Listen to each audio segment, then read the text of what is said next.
rainy night in the middle of the never-ending election cycle. I'm Karen Adams from the Political Science Department. I'm the chair of the department. And welcome to the first of our 2 faculty panels on the election. Next week, we'll have one on domestic issues. I hope we'll see you there for that one, too. Tonight, we have 4 panelists.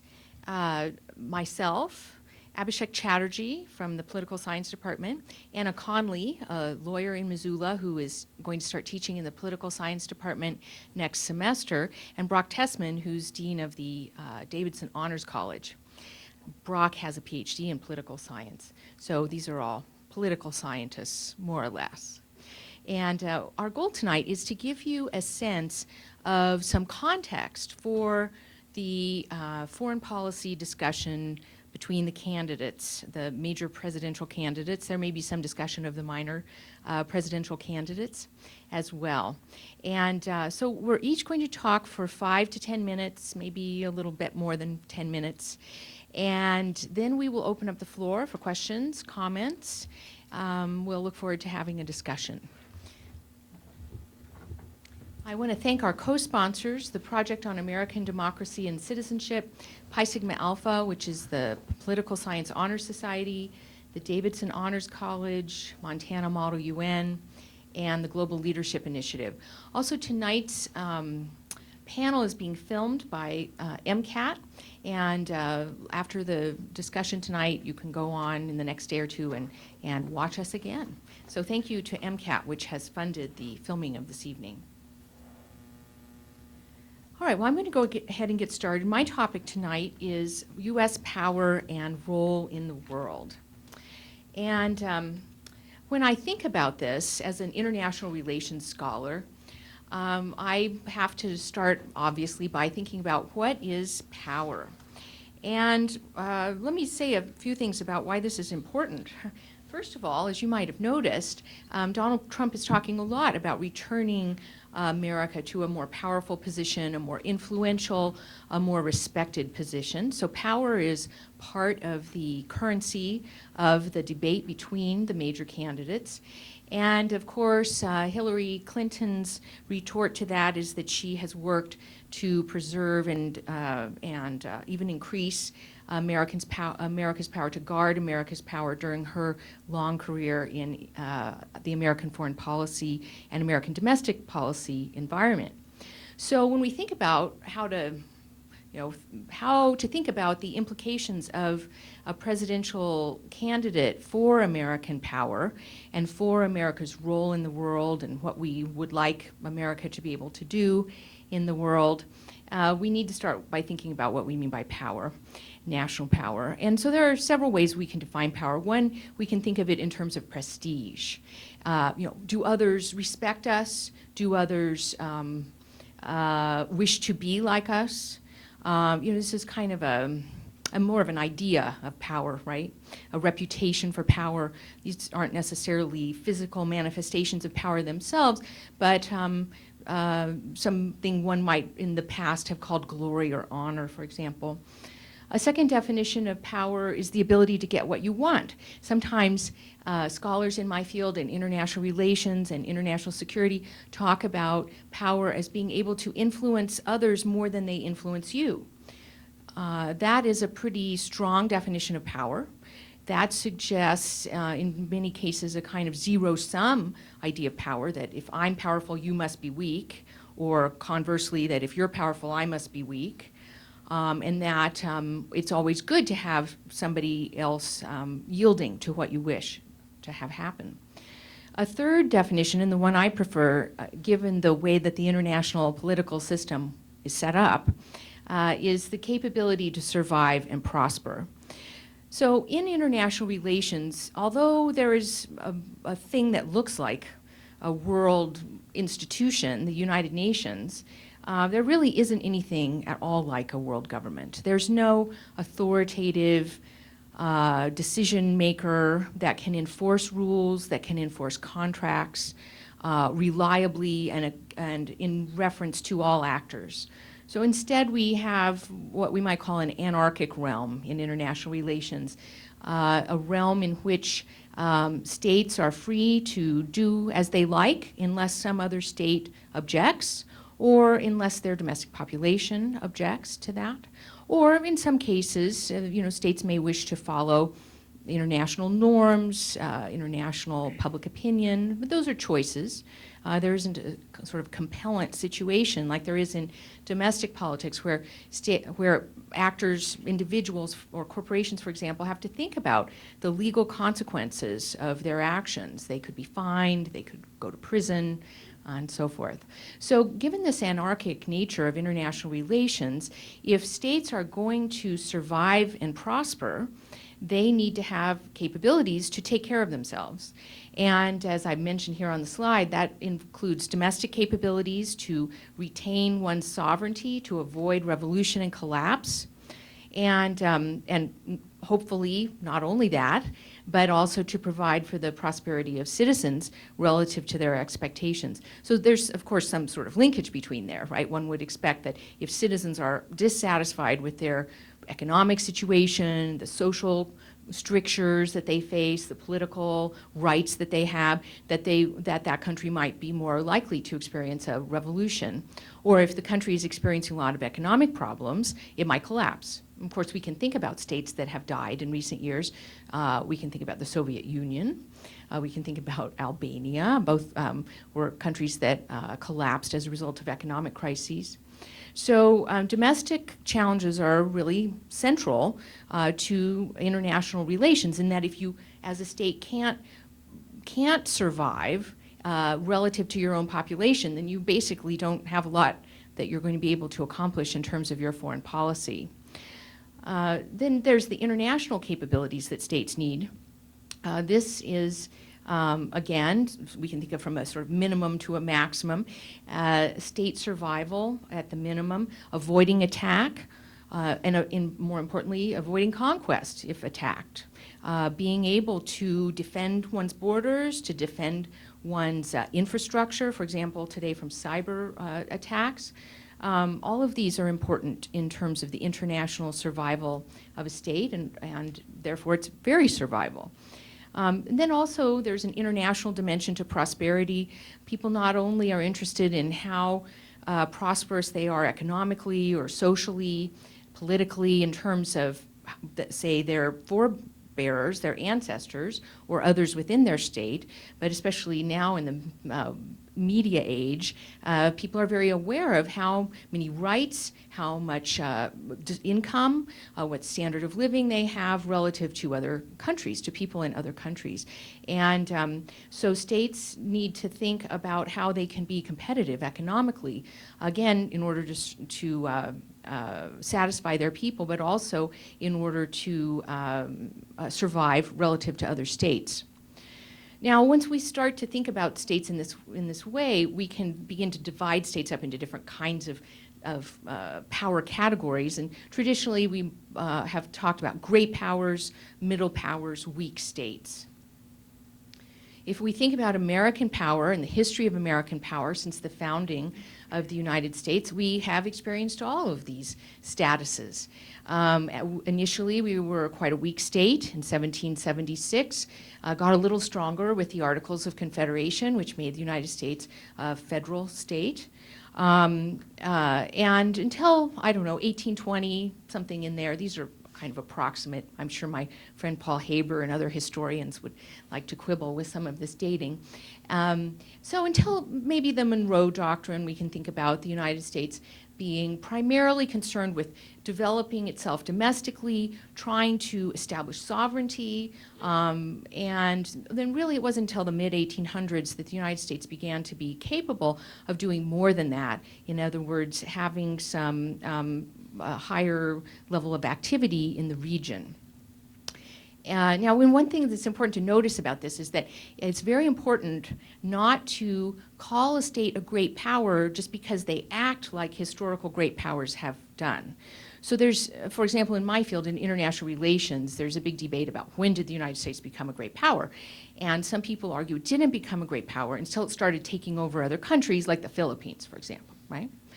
But I would argue that a state is a great power when a state is a great power, then it could do such things, but it doesn't necessarily have to do such things. And once a state has that capability, then it's possible that it might do those things, and other states, other people, should pay attention. That's, as you'll see, a kind of recurring theme here in my remarks tonight. So after the Civil War, the United States began to consolidate itself on the continent, of course continuing to expand westward during this time. And by the World War I was clearly established by all minds as a great power, one of many great powers, of course the decisive factor in World War I. And then until the end of World War II, when Germany and England and others were really broken by the war, the U.S.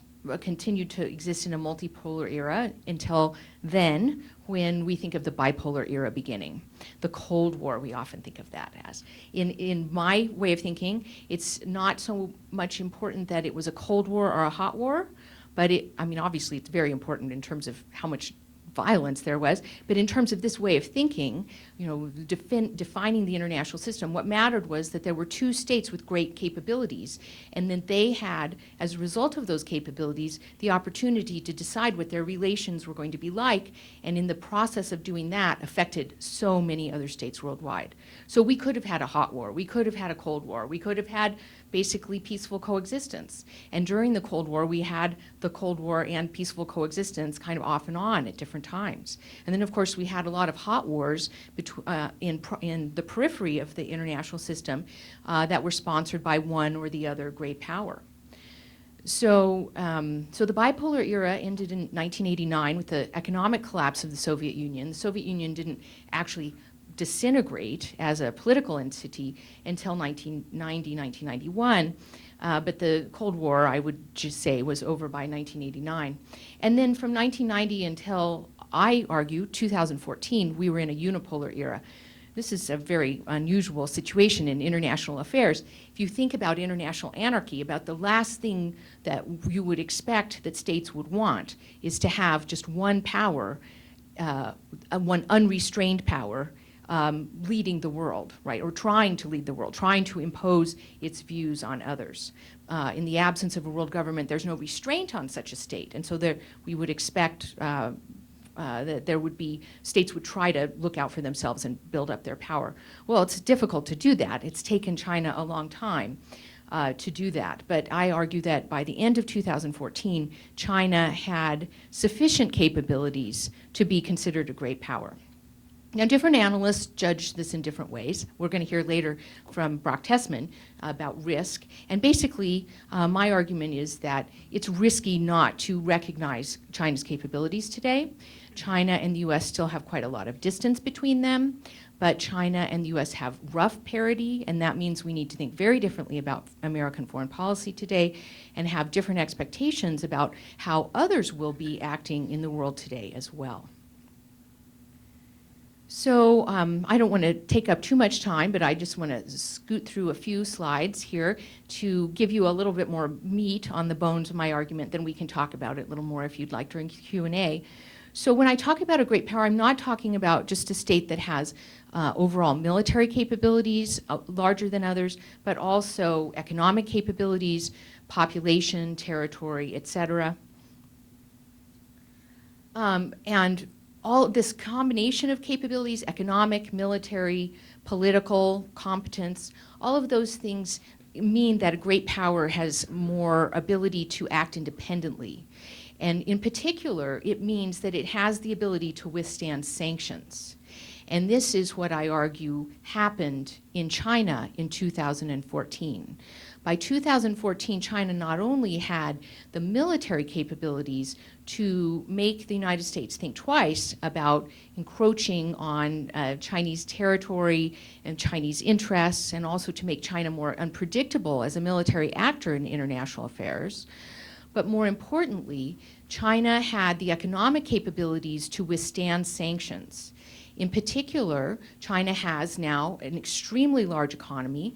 By one measure, the measure of purchasing power parity, here in red, China surpassed the United States in GDP, gross domestic product, the value of all goods and services produced in a country, in 2014. Now, in terms of US dollars, dollar valuation of GDP, the US is still ahead. You can see that in blue. But there are a couple of important things to notice about that. First of all, if we valued Chinese GDP in dollars, then China already surpasses the share of US GDP that Russia had at the beginning and the early phases of the Cold War. So to the extent that we saw Russia as able to stand up to American power, we should be thinking, I think, carefully about the Chinese ability to do that. But the other thing that's important to notice is that China doesn't just have to deal in American dollars, and in particular, since 2014, it's developed the ability to deal more in its own currency, and it's developed swap agreements with other countries to deal in their currencies. It is doing much more of its economy is domestic oriented, and all of those things mean that that China really could withstand some serious sanctions from the United States if necessary, if the two of them got into a situation, say in the South China Sea, where they were escalating and trying to demonstrate their resolve. The US might think that it would make China think twice to start talking about imposing sanctions, but with all of the resources that I've mentioned to you, with its independence and also, of course, with its large savings account, the Chinese might not really be swayed by that. And that is why I argue we're in quite a different world. Now, one thing that happens when I give this talk is often people will say, well, what about Russia? I mean, Russia's acting far more aggressively than China. Well, you can be an aggressive actor in international affairs and not be a great power. And I think that that well describes Russia today. Why is it that Russia is able to do so much militarily today, in spite of the fact that, as you noticed on that previous slide, Russia has a very small economy? Well, some of the answer is that Russia is operating in areas that the United States, under the Obama administration, has decided are less important because we want to switch to balancing Chinese power and become more focused on Asian affairs in order to contain or balance China. But the other answer is that China has continued to deal with Russia, and so without China, Russia really would not be able to withstand the sanctions that the European Union and the United States have put on Russia, especially in this time of falling oil prices. So yes, Russia is very aggressive. In the long term, what do I think will be the larger threat to the United States? If we think in terms of threats, I would say China. Need we think in terms of threats? Well, it's probably not a bad idea, given international anarchy, to think about where possible military, economic, and diplomatic risks might come from. But of course, we can also think in terms of opportunities. And now that China has ascended to great power status, we can expect China to take on more of a leadership role on some difficult issues in international affairs. And we may not like how they do that all of the time. They may have their own vision of how they would like the world to work. But perhaps some of the global problems that have so stymied the United States, even during unipolarity, problems like terrorism, climate change, economic development, perhaps those things could be navigated more easily now with some burden sharing with the Chinese. So it's an interesting time, a time when threats are changing, a time of new opportunities, and I would argue, and we can talk about this more if you like, that the discussion that we're beginning to see now among the candidates reflects some of that. In some of the ways that Trump and Clinton are very similar, for example, in talking about the need to restore American economic competitiveness, you can see the effect of China, the rise of China, the competitiveness of China, and so forth.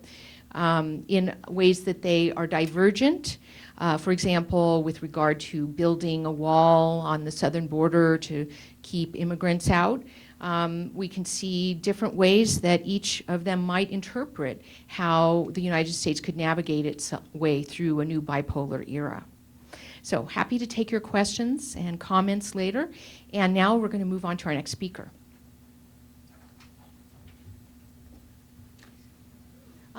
Yeah, you can speak from there if you tap that. This is Abishek Chatterjee. Abishek is an assistant professor in the political science department, and he's going to be talking about trade and economic policies in the election. So, okay. Now it's on. Okay. I'm more interested in your questions afterwards. So I'll say a few things about. Actually, Karen very nicely sort of laid the foundations for it. I'll build on some of her remarks and talk about a few things. If you want to bring up other stuff on trade and economic policy, I'd be happy during the discussion. Now, strictly speaking, we for convenience, we divide the world into these policy spheres and domestic policy, foreign policy, strategic interests Karen talked about, and economic policy. Really, they are part of the same whole. It's if you really think hard about it, it's hard to separate. It's hard to know where economic ends and non-economic begins. So with that in mind, just remember that when I deliver my comments, when I talk about economic policy and so on. So as Karen pointed out, I think one of the issues in this election has been American economic competitiveness, and there's a history behind that. This is not new. This is not. Matters have sort of come to a head, a mini head maybe, but this has been the first we saw historically, to give you some idea. We saw rumblings of this kind of concern among the political parties in the 80s and 90s, like mid to late 80s, 90s, with when people talked about Japanese cars displacing American cars and competitiveness and so on and so forth. And there's a whole history behind why that happened too. Again, I'm going to keep if you want to know more, ask me, and I'll go into a long speech about that, but or not. Basically, this is not new. It was for the first. The concern was when the big era of movement of production from the United States to other parts of the world, China, etc., started sort of mid to late 80s, and after NAFTA was signed, it sort of accelerated a little bit. Where it wasn't China, but the North American Free Trade Agreement made it easier for investors to invest in anywhere in North America and get what's called national treatment. So if you're an American company operating in Mexico, the Mexican government cannot treat you as an American company. They have to treat you like they would treat a Mexican firm, and vice versa. And those were, if I encourage you to, at that point, there was a lot written about it. The AFL-CIO came up with a white paper pointing out that in principle trade might be good, but this was not a trade agreement. This was an investors' right agreement, where investors came together from Canada and Mexico and the United States and decided what was good for them. And labor was left out of the equation totally, which is true. Labor is always left out of the equation in these things. That was the first. The effects were not immediately felt. Under Clinton, the economy did, if you measure it in certain ways, relatively well. Unemployment rates were low. The worker insecurity was very high, and Alan Greenspan praised it because it makes people work harder if they fear that they're going to lose their jobs. So there were some rumblings, but it didn't get really bad. I mean, the recent financial crisis, the recent economic crisis, actually what exacerbated the situation. And and therefore, you had, for the first time, at least in the last 20, 25 years, at least an insurgent candidacy of Bernie Sanders in the Democratic side that raised issues that had not been raised in the American political system for about 30 years, going back to the welfare state, the old-style 1970s welfare state, and so on, which had been slowly decimated, starting with Jimmy Carter, actually. He was the one who inaugurated the slow erosion of the welfare state. So that's sort of the historical background.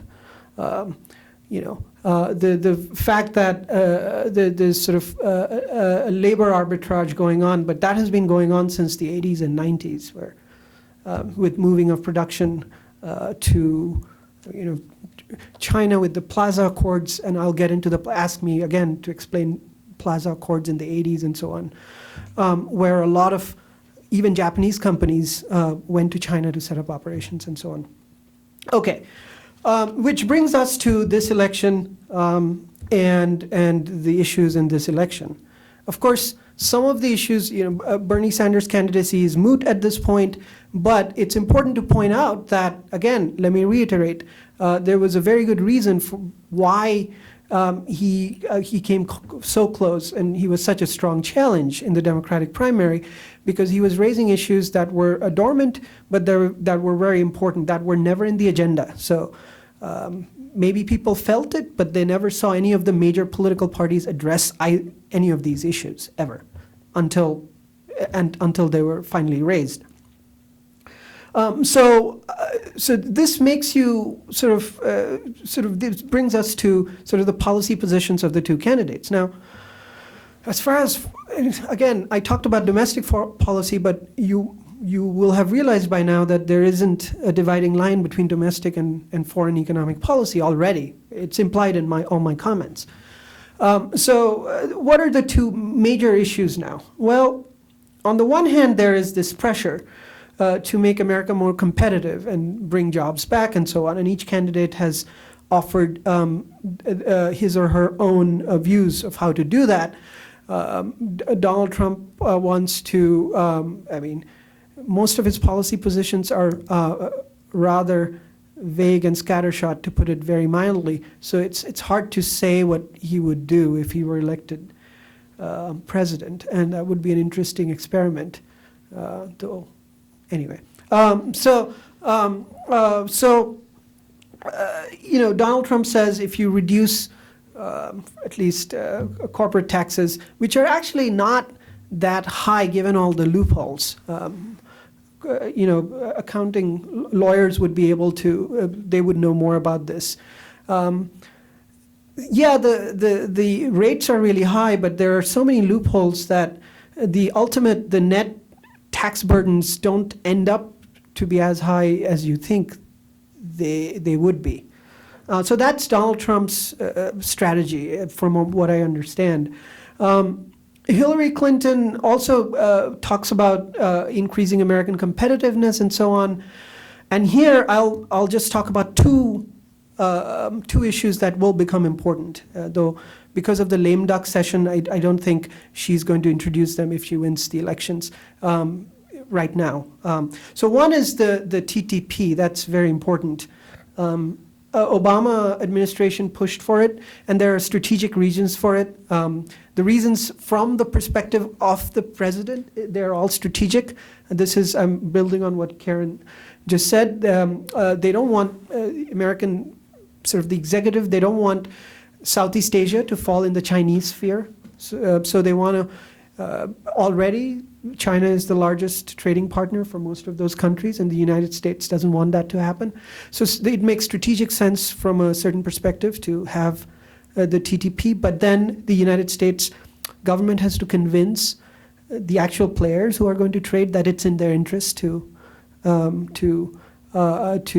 this TTP. So they'll get pharmaceutical companies and tell them, look, if we rewrite the copyright, so it's sort of the patent laws, you'll have as sweet a deal in Southeast Asia that now as you have today in the United States, where patent laws are really in favor of pharmaceutical companies.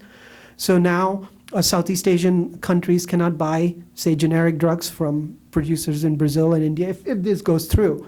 So the United States executive will try to sort of waive these sort of sweet deals. And it's in the interest of many firms in the United States to have the TTP, therefore.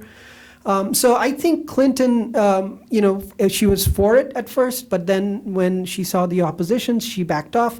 But I think ultimately, in the long run, in the next 3-4 years, she's going to reintroduce it. I think I think Clinton is committed to maintaining American supremacy in the Southeast Asian region, and so she will reintroduce TTIP, though she won't do it in this lame duck session. That's not going to happen. The second one is TTIP. This is with Europe. It's sort of, right now, I don't know what the status is. The European negotiators said it's dead, and then they said, no, it's still alive, and then someone said, no, it's dead, and it's still alive. Anyway, I expect something similar to happen with TTIP too. So these are the two big things.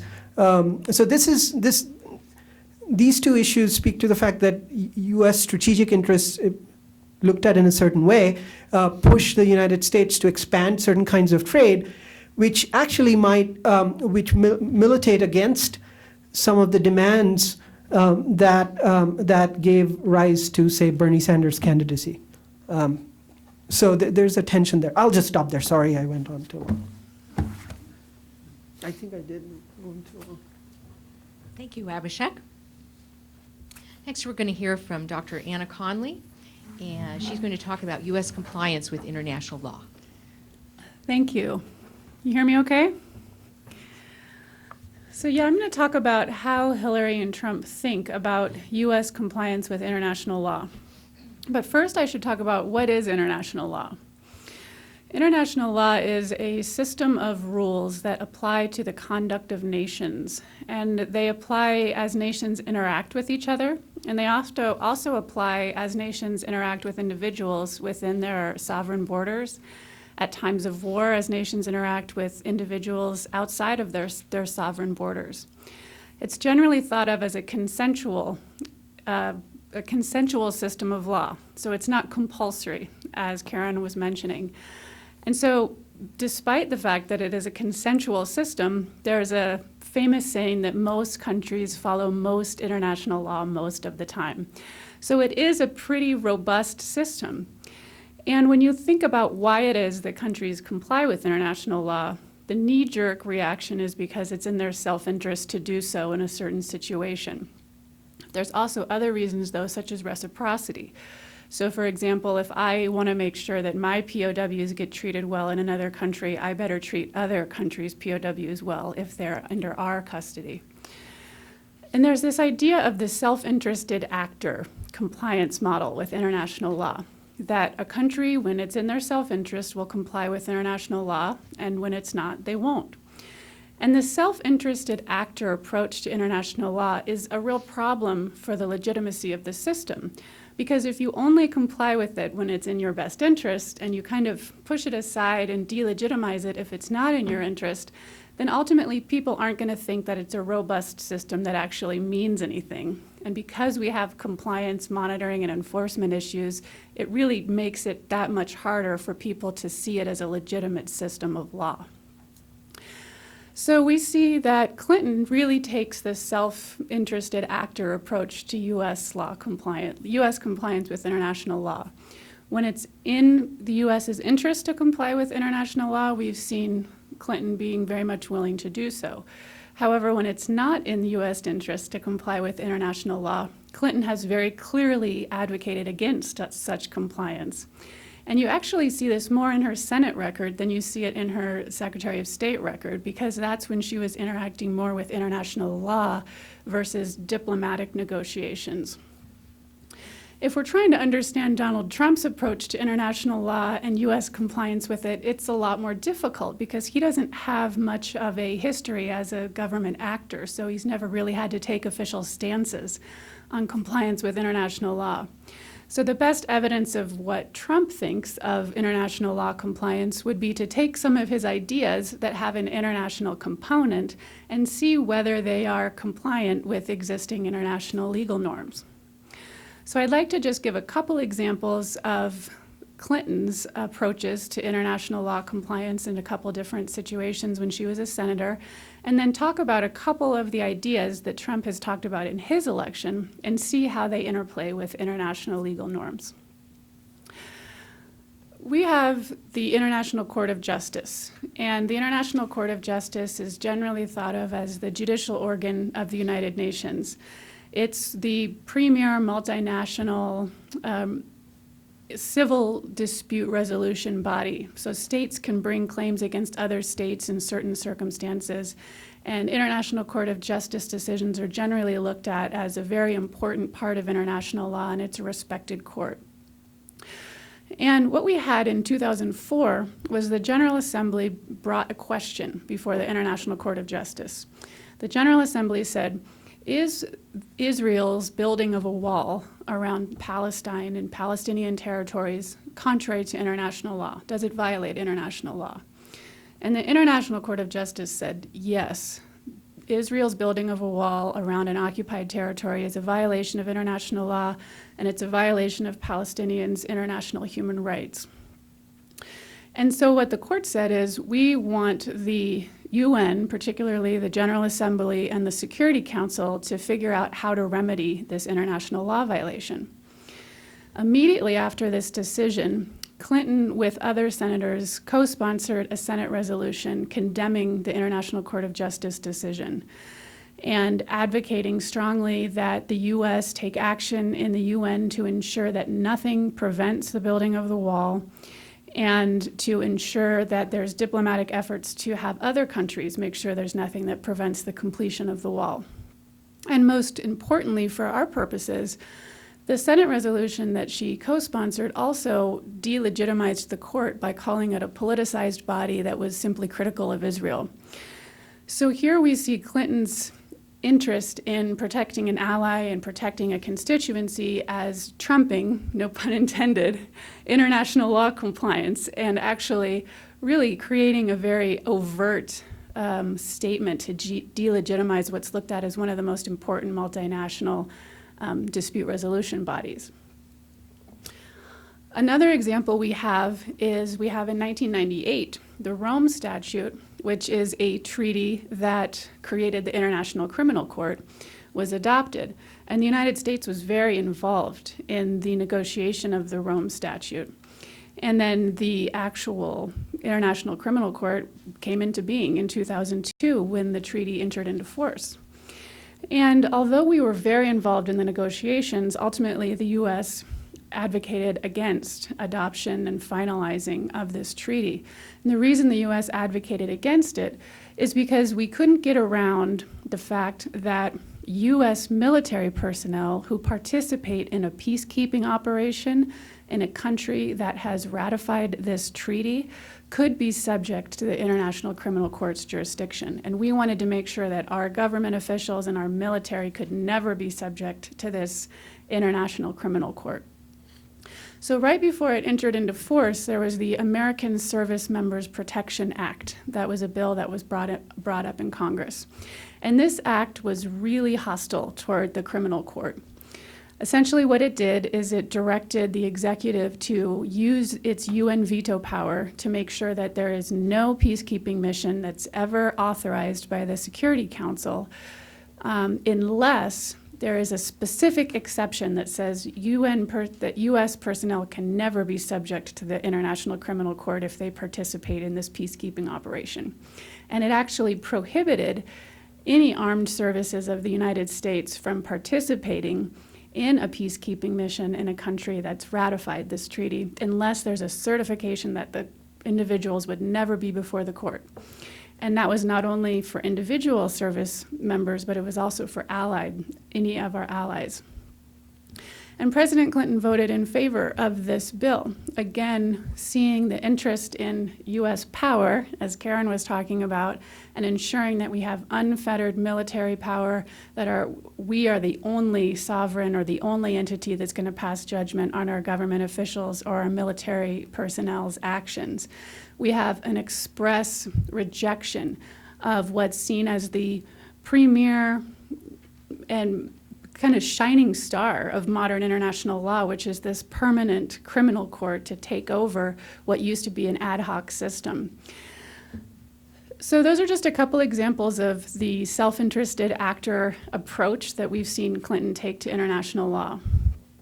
Then we kind of can expect this because in our modern U.S. landscape, there's been such a pushback against any idea that international law would cede any sovereignty of the U.S. that it's really not politically tenable anymore for a mainstream candidate to argue for the compliance with international law where it might impact conceivably a U.S. sovereign interest.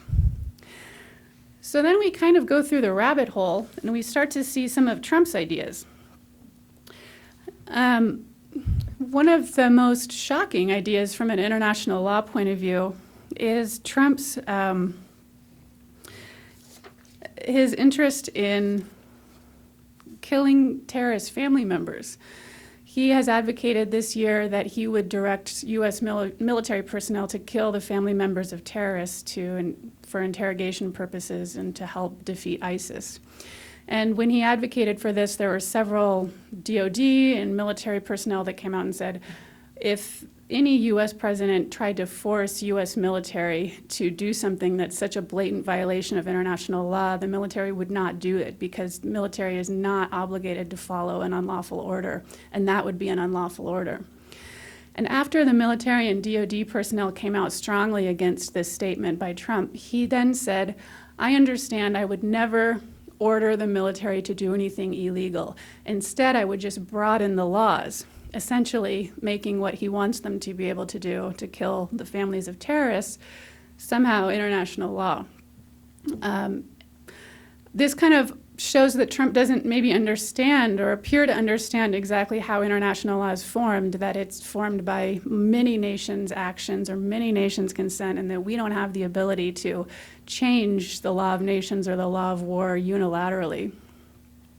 He also advocated to bring back waterboarding and more coercive methods of interrogation based on the assumption that torture works when you're interrogating, which a lot of people have undermined in recent years.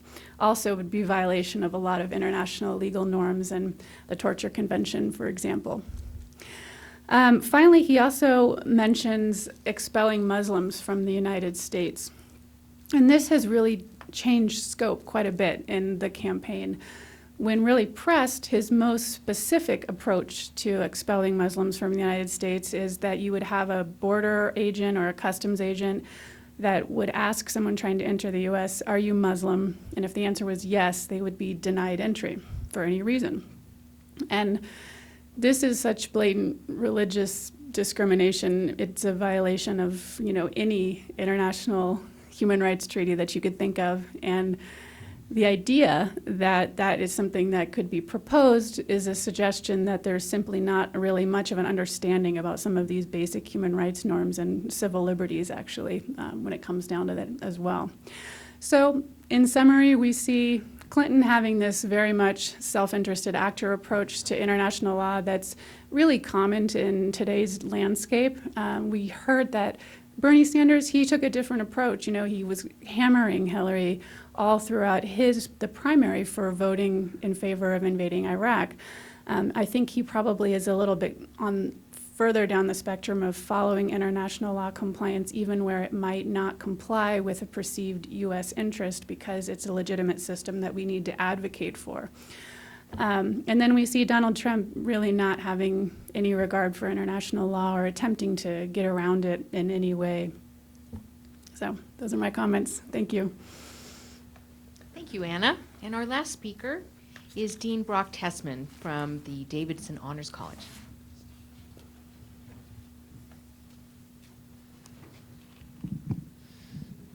I think I'll stand, actually. Thank you, Professor Adams, for both the invitation to speak here and also for your remarks, Professors Chatterjee and Conley. Very interesting. I have to say this is a treat for me. After about almost a dozen years as a full-time faculty member and political scientist, I'm now an administrator. I love my job as Dean of the Davidson Honors College, but opportunities like this are sort of few and far between. So it's a pleasure to be here. My status as an administrator will affect my talk. I'm afraid that I'm increasingly simple-minded and concise. So I really will kind of have a short set of points I want to make, and hopefully I'll have a couple of minutes to stick around for questions. I will have to leave shortly after 8, and I'll make sure to leave some cards here up front if you have some follow-up questions for me. But my role here tonight is to talk a little bit about how risk propensity plays a role in the current election and ultimately will play a role in the decision-making process of whomever our next president turns out to be. And what do I mean by risk propensity? This is really about how individuals consider uncertainty, and in particular, how individuals balance payoffs and costs. And you could imagine a world where these two things, kind of payoffs and costs, would be equally balanced. 1 unit of payoff would weigh equally 1 unit of cost. As I'll try to show you in the coming 4 or 5 minutes, that's not always the case. Some leaders, some presidents, tend to overweigh payoffs or benefits and underweigh costs, or vice versa. Sometimes we can think of the sources of this difference in risk propensity as being dispositional. And by that I mean it's about the personality makeup of whomever we're speaking of. So this could be something like the individual's internal need for achievement and recognition, their sense of self-worth. As I was doing a little bit of reading for tonight, I saw attitudes towards sex came up as relating to risk propensity. But at any rate, an individual's internal makeup may determine their tolerance for a risk. Another way to think about it, some individuals have a security-oriented approach to risk. Others have a potential-oriented approach. A security-oriented approach starts at the bottom and works up. Whenever confronted with uncertainty, this type of individual would think about the worst-case scenario. What are the disaster outcomes that could be associated with the decision in front of me? That tends to be someone who's very risk-averse. Play their cards close to their chest. Someone who is potential-oriented in their approach starts from the top down and thinks about what the opportunities are that are associated with the decision in front of them. And that individual may be more apt to take on risk in order to realize some of those opportunities. That's not really my area of expertise or interest. I want to talk about another determinant of risk propensity, and that's something called a situational determinant. In other words, how does our context, how does our environment affect the way that we think about risk? Okay. And I think a good way to start is actually to ask you to engage in a thought experiment. In a smaller class with more time, we actually would play a little game based on this, but just a simple thought experiment. Pretend for a moment that you leave this event tonight and you walk out of the UC and someone approaches you, and a fairly neutral looking person, and they walk up to you in a fairly neutral way and they say, I have a choice that I want you to make. And this choice involves selecting one of two options. Option one is that I hand you a $100 bill and you never see me again and you can have a good night. Option two is that you can take this 10-sided die and you can roll that die on the ground or the table or wherever. If you roll a 10, I'll give you $1,000. If you roll any of the other 9 numbers, I'm not going to give you anything. So do you understand the two choices? Just on your own, think for 2 seconds about which choice you think you would make in that situation. Which option would you select? Okay. Make a mental note of which option you'd select. Now let me present you with another scenario. You, again, leave the event tonight and you are approached by the same kind of person, neutral-looking person, neutral approach to you, and they say, I'd like you to make a choice, and I'd like you to select between 2 options. Sound familiar? Except something's different about this. Option 1 is that you can dig into your own wallet and you can give me $100, and then we'll both go our own way tonight and you'll never see me again. The other option is that you can take this 10-sided die, and if you roll a 10, you have to give me $1,000. But if you roll any of the other numbers, you don't have to give me anything.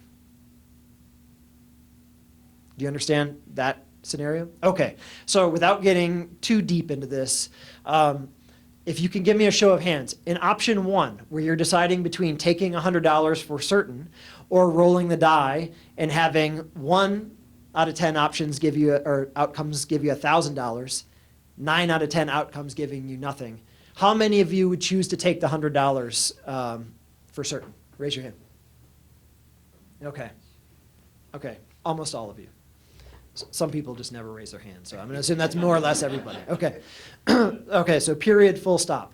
How many of you in the second scenario, the one where you have the option of handing over $100 or rolling the die and sort of taking your chances, would choose to hand over the $100 for certain? Okay. I mean, a few of you, but most of you would not. What's odd about that scenario? I'll answer the question myself in the interest of time.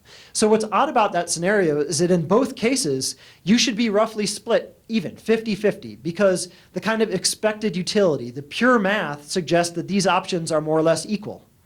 You have a 10% chance of winning $1,000 in the first scenario, or a 100% chance of gaining $100.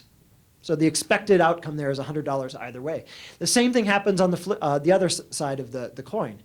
The interesting thing there is that when you're faced with a situation of gain, where you stand to gain something, most of you are risk averse. It wasn't split 50-50. Most of you want to take the sure bet. However, that same group of people, when you flip things around and now you're faced with a loss, a potential loss, now you all become gamblers, right? The die comes out and you want to roll. You want to avoid any losses. And I think that that's really important to note. That plays a role in terms of the way that leaders understand foreign policy situations and the kinds of choices that they make. And I'll move fairly quickly through the kind of consequences of this framework. And that's all it is. It's a framework of thinking about how people make choices. In the world of international relations, for example, you could imagine a scenario where a country that saw itself in decline. It was a country that had fallen from grace, had seen better days historically. It may view itself being in a situation where it's standing to lose something, the same way you stood to lose some money as you walked out of this building in the second scenario. That kind of country, on the whole, and that kind of president that saw her country in a situation of decline may make riskier foreign policy decisions than a leader of a country that is growing rapidly, a country like China, for example. More specifically, think about a piece of territory. Country A and country B exist next to each other. And country A is thinking about taking a piece of country B's territory. That expansion would represent a situation of gain. You're sort of gaining something, power, prestige, territory, whatever it is. That tends to lead to risk-averse behavior. You're not going to take on a lot of risk to conquer new territory, to gain new territory. Conversely, the defending country in that situation would fight to great lengths in order to avoid losing territory. In my own opinion, this is one of the reasons for relative stability in the international system. And I'm not assuming that you would share that belief that the international system is stable. But in the grand scheme of things, territorial boundaries generally stay the same. You know, countries generally are not trying to wipe each other off the face of the earth. And so it's this kind of risk aversity that's associated with aggression that tends to keep things more or less stable in the international system. Another kind of corollary to this frame of thought that I presented here tonight is that there's no normative stance on whether it's better to be risk acceptant or risk averse. Either way is not rational. Either way, you're not following the scriptures of expected utility theory and utility maximization. So it's not better or worse to be risk averse or risk acceptant.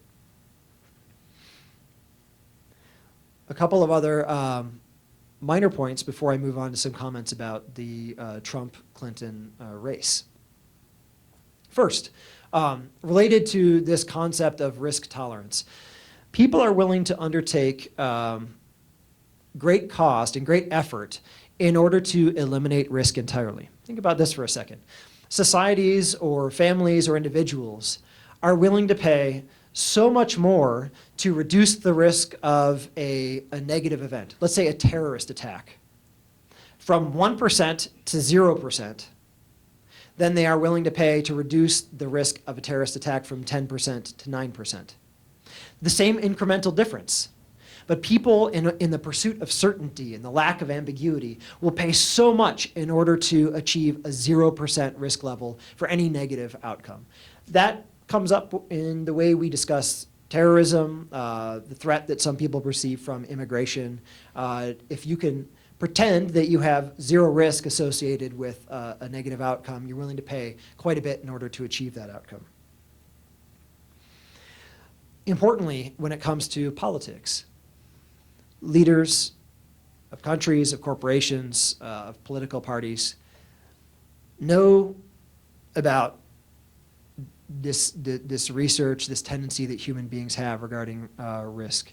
And they can manipulate public perception of certain situations in order to encourage the public to take on more risk or in order to support their platform in one way or another. Just a few quick examples from more recent memory. I had some more historical ones, but I'll save time here. In the run-up to the invasion of Iraq in 2003, the run-up being late 2002, early 2003, the George W. Bush administration and those that were thinking about moving ahead with an attack saw very quickly that the public responded much more favorably to a justification of this attack in the name of defending this country against weapons of mass destruction and terrorism and aggression down the road than they did when they talked about promoting human rights and democracy and building stability. In other words, when they framed it as a situation where loss was possible, a horrible negative outcome was possible, the public got behind their policy stance. When they talked about positive outcomes, the public became a little bit less risk acceptant. Will this really be worth American blood and treasure to go promote democracy and human rights halfway around the world? And we see this pop up in all sorts of issue areas. Climate change. If you want to support some of the expenses and adjustments that would go along with trying to mitigate climate change, it is smarter to frame this as a potentially catastrophic outcome with really direct and negative outcomes for a wide range of society, a wide portion of society. If you want to talk about promoting a healthier environment and building a sustainable future, that's less apt to generate the tolerance for cost that you'd like if you were trying to support policy changes in the realm of climate change. Okay, and I will wrap up. Gosh, the easiest way to think about the differences between Donald Trump and Hillary Clinton: make America great again. This is all about establishing a domain of loss. The United States has somehow lost something that it once had, and what we need to do is to go to some great lengths in order to recapture whatever it is that we've lost. Versus, I think, Hillary Clinton's position, which is really more about unifying the country, continuing to maintain American leadership. It's really much more of a positive spin, a positive orientation, and it's less apt to generate public tolerance for high risk policies.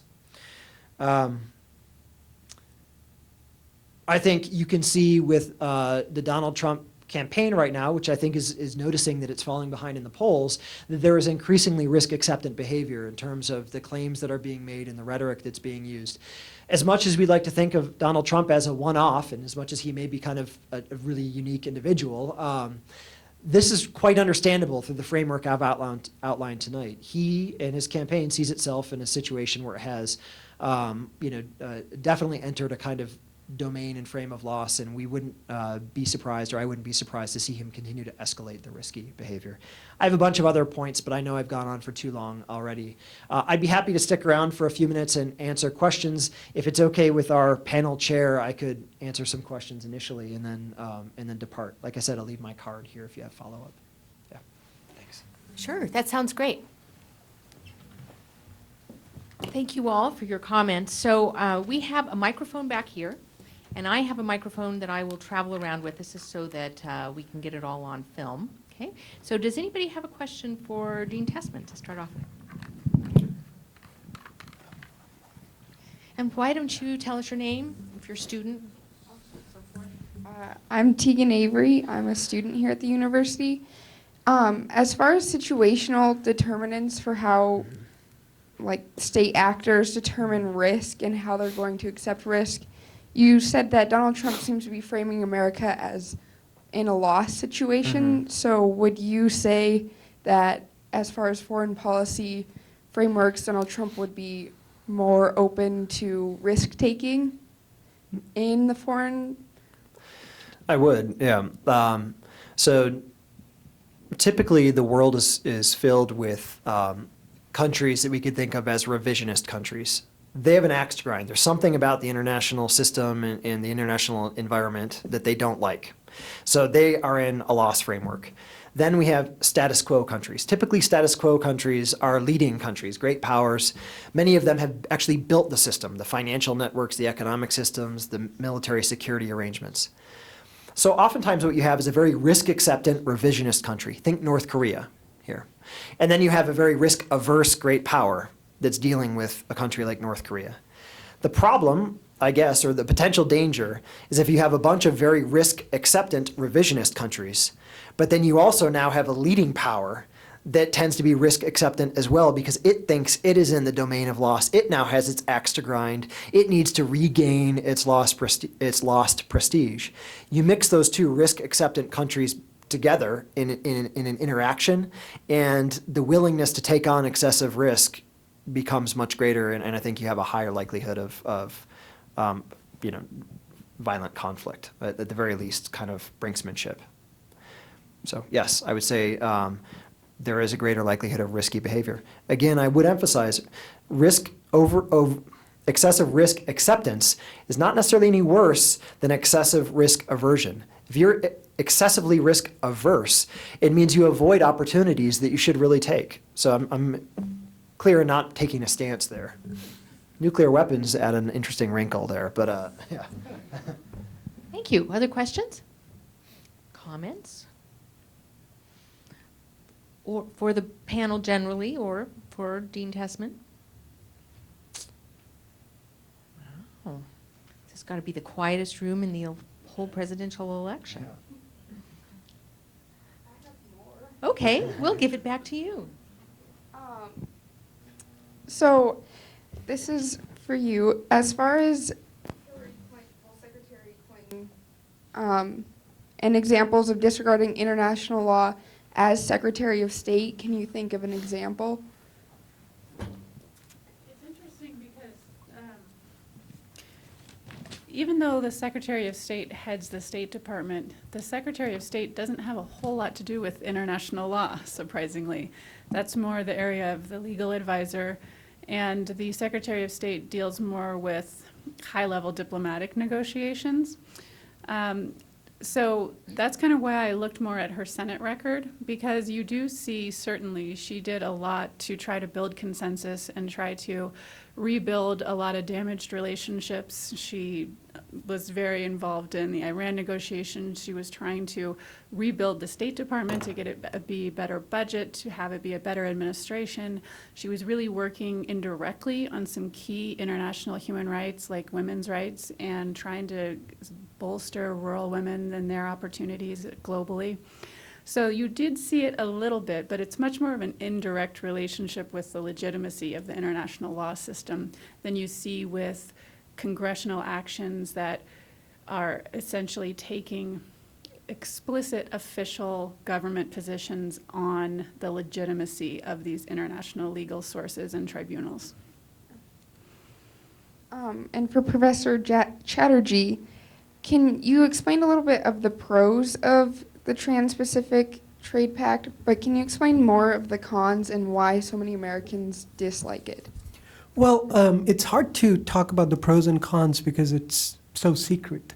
So it's so secretive. It's carried out the negotiations are carried out in secret. If you go to the website, you'll get small, sort of news releases saying that, oh, we talked about this and we talked about that. But so how these negotiations actually happen is the following. So the U.S. Trade Representative really represents American business. And by business, I mean not labor, business, okay? I don't mean labor. I want to reiterate that. Labor is represented only when they think they'll lose elections if they don't win Detroit or, I mean, certain areas. And that's not the USTA's trade representative's job. What normally happens is that they probably have informal meetings with the big chambers of commerce representatives, trade groups, et cetera, and they talk about what the ideas that the executive has, and they take inputs, and that's when the important policies are the negotiating planks are sort of hammered out in a way. That we won't budge from this, or this is the deal we are looking for. This is our best deal. This is Plan B, and so on. This is how they work it out, and then they go into negotiation. Of course, the idea is not to reveal what I just said to the other side because you're negotiating. The other side should know what your maximal point is and what your minimal point is. You have to represent your minimal as your maximal, and so on and so forth. There are all kinds of sort of in models in game theory you can work with, and how to mislead the other person, and so on and so forth, or the other negotiator, and so on. So that's one of the reasons why there is a lot of suspicion, because there's so much of it is just people don't really know. I mean, there are some leaks and things come out every now and then, but the danger is that with TPP, ultimately, that there are winners and losers. Our winners are overwhelmingly concentrated among the investment sector, and the losers are overwhelmingly concentrated among labor. And of course, labor has more votes, not much else. If people vote, that is, and think according to those economic interests. I think that's why part of the reason why there is a lot of suspicion about TPP. And but I can tell you who the winners and losers are going to be. I mean, look at NAFTA, and it's going to be approximately the same.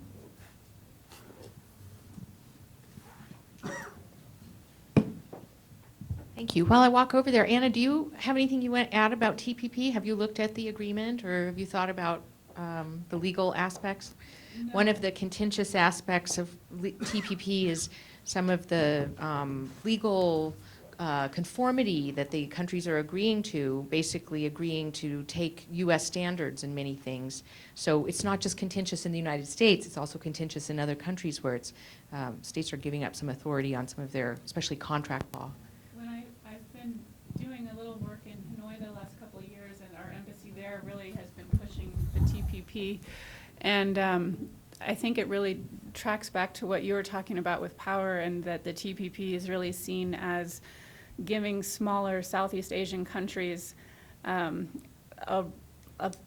seat at a table, and the table doesn't involve China, and trying to create some balance of power in Southeast Asia to tip the scales away from China just completely being perceived as the bully of the neighborhood.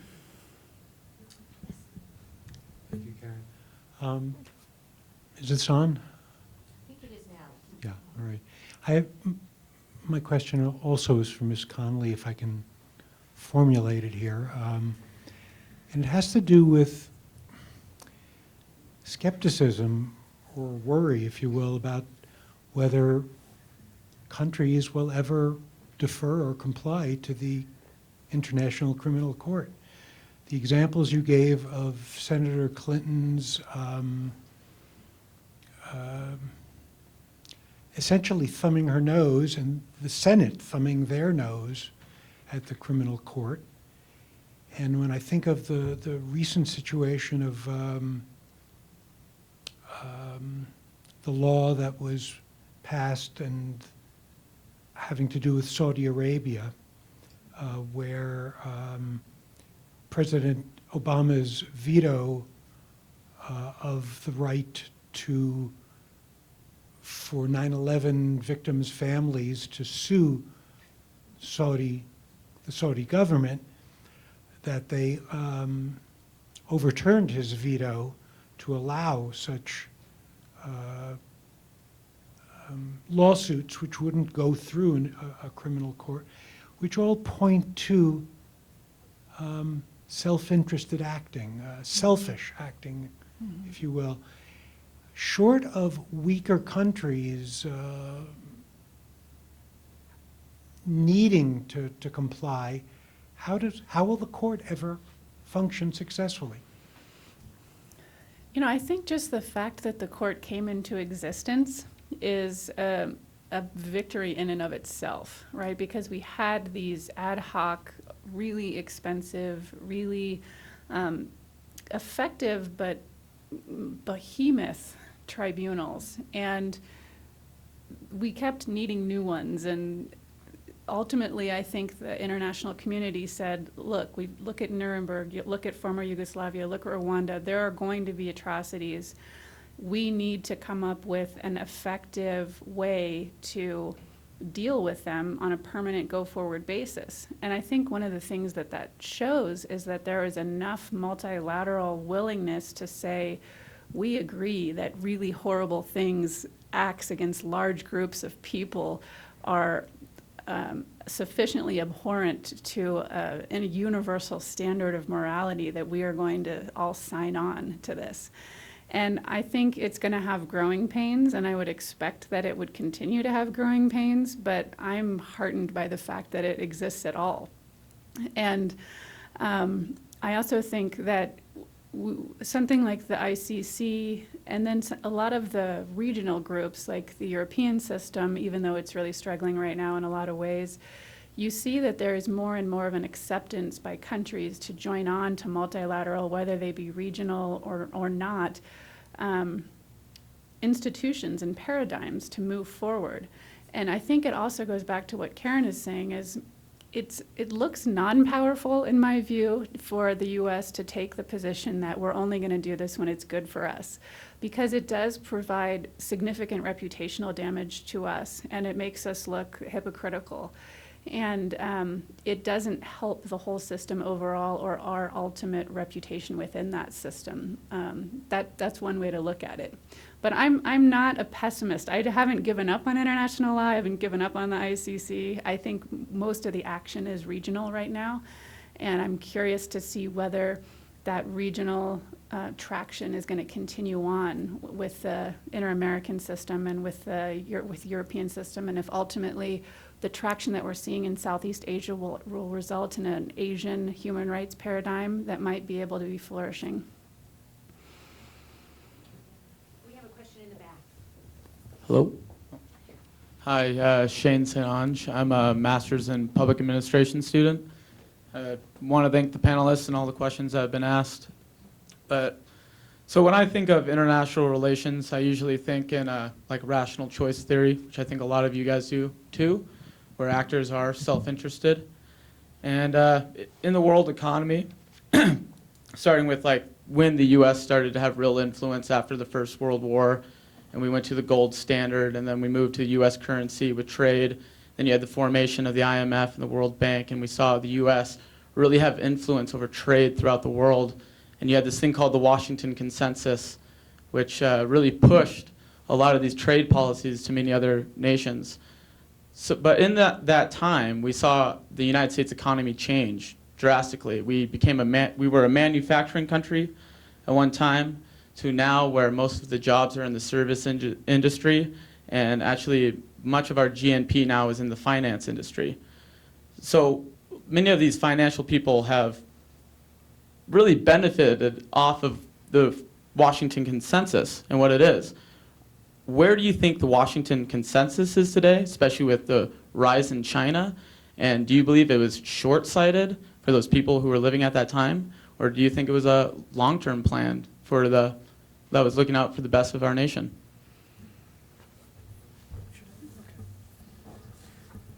Well, a couple of things.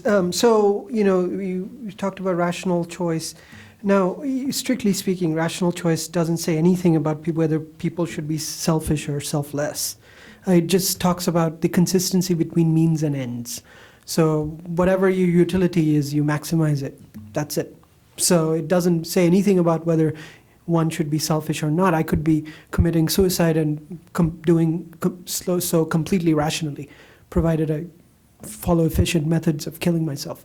So, there is most economists do work with the model of self-interested, egoistic rationality, though not all of them do. So that's number one. Two, about state interests. I used to believe that there's like a strategic interest and so on, but thank you for bringing up Washington Consensus, etc. I'm sort of increasingly skeptical of sort of declarations of state interest, because whatever is in my interest is obviously in the state interest. Yeah, that was a joke, but so that's the problem with the state interest view of things. There isn't like to use some rational. There isn't like a godlike figure who's calculating each person's utility and coming up with the Pareto optimal policy that benefits at least one person without leaving anybody else worse off. So that's the definition of Pareto optimality. There is no such calculating mind that calculates it for the entire economy. Such policies don't even exist. They're always winners and losers. And sometimes, winners are really powerful, so a small number of winners can actually dictate policy, which brings me to the Washington Consensus, which is that you're right, offshoring and et cetera increased sort of the stock value of people who held stocks in particular companies. And it was very good for their portfolios when they got efficiencies from labor saving and so on, which put their stuff, which just basically over time increased their stock value. Now, there's another thing to consider. That corporations should always maximize their stockholder value is a relatively new idea. That wasn't always the case. The once upon a time, the idea was that stakeholder value is as important as stockholder value. But after a few legal judgments, it became that a corporation must maximize stockholder value. And one very nice way of doing so was to, when you offshore production, you assume that it's going to make labor cheaper. You make larger profits, and stock traders anticipate that. And your stock sells at higher prices. It's as simple as that. So yeah, that's how initially it happened. It was in the interests of the major investors in the United States to have relatively free movement of capital across borders. Now that started in the late 70s anyway. It was in a way, go back to what I said about Alan Greenspan, it creates more job insecurity, which in turn increases productivity. You'll work harder if you think you'll lose your job, which is good, again, increases stock value. So a lot of things come together in this way. And yeah, the people making policies at that point could have made a very compelling argument, but all this is really good for the US economy. But all that was very good for them immediately, but they had to also make the argument it's also good for the larger US economy. The saying goes, what was good for GM is good for the country, or something like that. Some version of that argument. So yeah, you're right, but the decision to offshore was made by the same people who ran those companies. So from their perspective, it was good for the U.S. because American stocks are going up. Everybody in the world is investing in American stocks, right? So from their perspective, yeah, they will say, yeah, it's adding value to our GDP, and it's doing this, it's making us all richer. And if you measure it by GDP, it does, but but GDP per capita. But there are all kinds of things hidden in that measurement that it doesn't measure. So yeah. Thanks. So I'd like to take a crack at that one too. Thanks, Shane. That was a good question. So, when I think about the Washington Consensus and the Bretton Woods institutions, I think of them in terms of different eras in international relations. And the Bretton Woods institutions were formed right after World War II, when the United States was trying to figure out how to organize the Western Bloc to balance the power of the Soviet Union. The Soviets were interested for a while in joining, and the United States wasn't very interested in having them. And so that was when the Russians went off and started the Warsaw Pact, and basically the economic divide between the U.S. and Soviet Union began. Many of you are too young to remember, but there really was very little interdependence between the U.S. and Soviet Union economically during the Cold War. It was illegal to trade in the United States in rubles, to import American goods into Russia and so forth. So the end of the Cold War was a time in which it made it possible, especially the demise of the Soviet Union, made it possible for the United States and United States companies and European companies to move into the Eastern Bloc. And I think a lot of what we call today globalization really can't be understood unless you understand that really fundamental change with the Soviet Union falling apart, needing to promote economic development and not being able to restrict the access of countries and companies from other countries in its former realm. The Washington Consensus came later. That was more around the 1980s. And the Washington Consensus usually describes this kind of punitive approach that the United States advocated at the IMF to any states internationally that needed loan bailouts because they were having economic problems.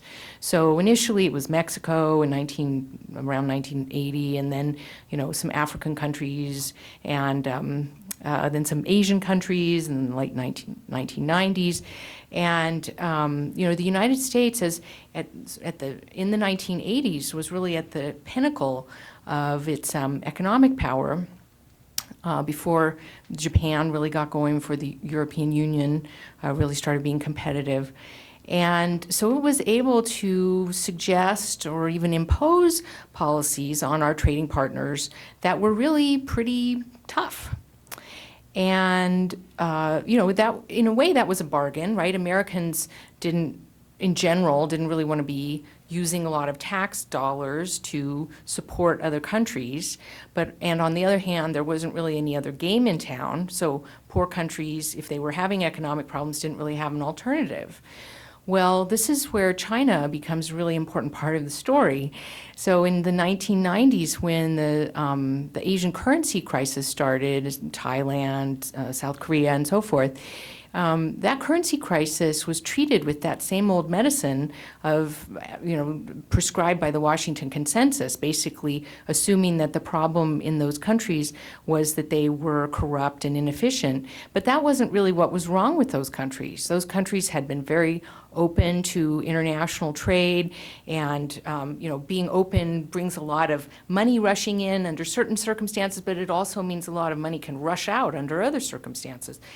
And so these Asian countries that were in this big decline in 1997, then that spread to Brazil and Russia and so forth. After that, they and their other countries in sort of similar situations, or that feared being in similar situations, wished to develop an alternative to the Washington Consensus. And China really has been able to do that. China first through regional organizations in Asia, and now as a member of the IMF, more significant member of the IMF, and in the regional banks that it's promoting now more broadly, like the BRICS Bank, the Asian Infrastructure Bank, and so on. It's providing alternatives so that in new crises, those countries do not have to come to the United States-dominated IMF, and the IMF itself doesn't even work quite according to those rules anymore. That's one of the earliest ways we've seen the impact of China. Now, in terms of, American domestic politics and who was the Washington Consensus good for, I think the Washington Consensus and all of the things we're basically talking about, which is sort of globalization, American companies wishing to go abroad, American companies also importing a lot of goods to be sold to Americans. Those policies were good for companies, and they are also good for anybody who shops at Walmart and Target, where things are cheaper than they would be if they were only made in the United States. But what happened I think during unipolarity, the time, from the 1990s until now, is that basically the United States didn't really have to worry too much about what the corporations were doing abroad in terms of our security interests. And neither did corporations. They didn't really have to worry very much about how the U.S. was going to regulate them, because the U.S. wasn't really that concerned about security. There was no other great power. And so, things kind of went off on the hyper-capitalist side. And now what we're hearing, in Trump and frankly in Clinton as well, and all over Europe, is, the sort of the average person saying, hello, we're citizens of this country, and, what have you done for me lately?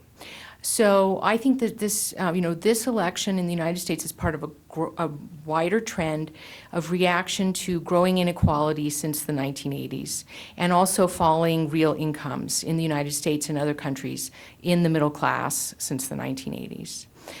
When I think about what is likely to happen next, I think that, in some ways, it can be scary to think about the United States having a great power peer, because we tend to think about military problems. But there are some ways in which having a great power peer is a real opportunity, because it creates this kind of rally round the flag impulse in which Americans may be more likely to work together across class lines, for example, across party lines, and so forth. During the Cold War and historically in the United States, there has not been very much of a difference between American parties and partisans in terms of foreign policy. Those differences became much more acute during the unipolar era, because basically the world was our oyster. We thought we could do anything we wanted. And so everybody had their favorite and different foreign policy. Well, I would expect that as we go back into the bipolar world, we'll see much more agreement across partisan lines. We'll see corporations being more cognizant of how they need to work within, American security interests, and also to think about the American consumers. And I think the best evidence of that so far is business support for Hillary Clinton.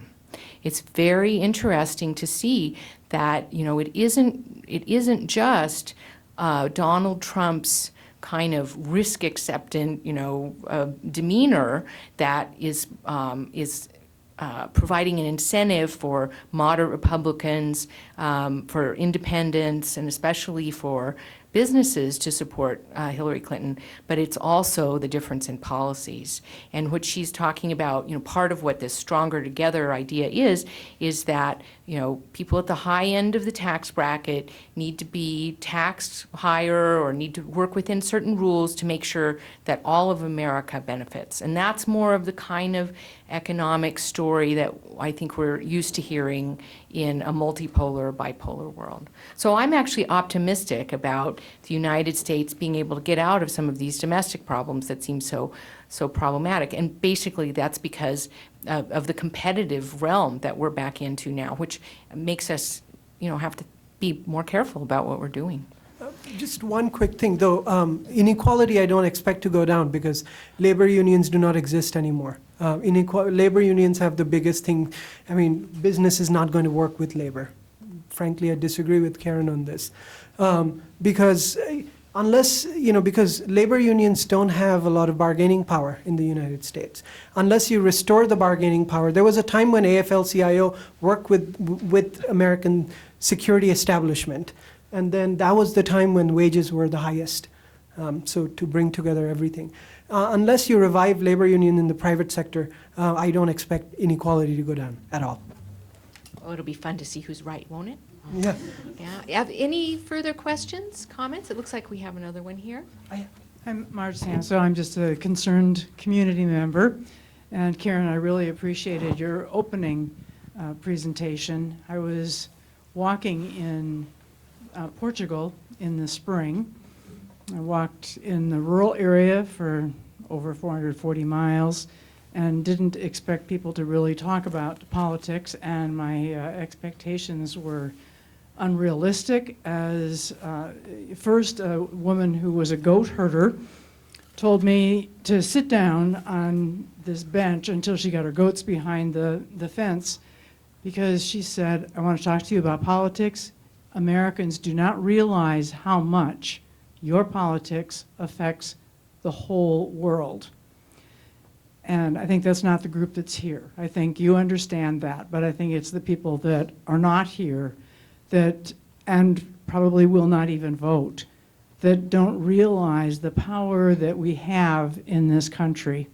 And she said their chief concern was that Trump reminded them so much of Hitler and Mussolini. I heard that over and over again, and then as I came back and talked to other friends who had traveled in Europe, Africa, and Asia, they experienced the same thing. I don't know if you want to comment on that. That was more of a comment than a question. Thank you. Yeah, I think it's interesting to look at the election from the point of view of other countries, and certainly you can see they're extremely interested in finding out what's going on. I don't think it's just an academic interest. You know, how the United States acts is consequential. You know, that's one of the implications of being a great power. You may think that you're doing things just for your own interest, but you know, it's a bit like being a bull in a china shop or the elephant out on the range. You know, you have effects you may not know about that can be very significant to others. So thank you. All right, any other comments or questions? All right, please take the mic, and we'll have you be our last one. We'll take some, we'll hang around for a few minutes afterwards if you have any further comments. Perhaps a decade ago, I heard that a great risk of the American market was that oil may begin to be traded in Chinese currency. Mm-hmm. If, as you say, China has come to near parity, what do you think this risk is unusually high now, and what do you think the repercussions of that would be? Oh, that's a great question. Actually, a significant amount of the oil trade is now occurring outside of the dollar.